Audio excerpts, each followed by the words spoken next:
Hello, I'm Bernard Hickey from interest.co.nz and welcome to 90 at 9, brought to you in association with ASB. This is our morning briefing where you get everything you need to know in 90 seconds at 9 o'clock, starting now with news of the fallout from yesterday's Budget 2009.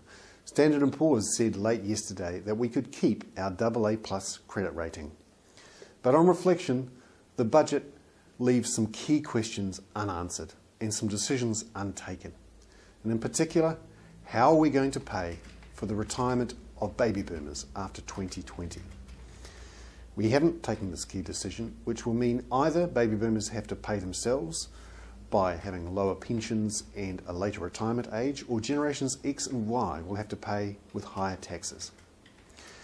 Meanwhile, news from overseas where bondholders there in the General Motors bankruptcy have accepted the latest deal, it seems, which means GM can go into bankruptcy without too much further ado. But more trouble for the car industry in the States. Visteon, which is the parts maker for Ford, has filed for bankruptcy protection. Also, the US bond sell-off, this has been the big story this week, continued overnight.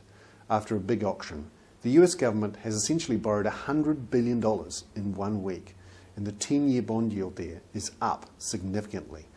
Now this matters because our interest rates tend to be based off US interest rates, just like the rest of the world. So when those long-term interest rates rise there, they're likely to rise here. And that's what we've seen, in part because the government's budget makes clear we'll be borrowing $52 billion over the next 10 years.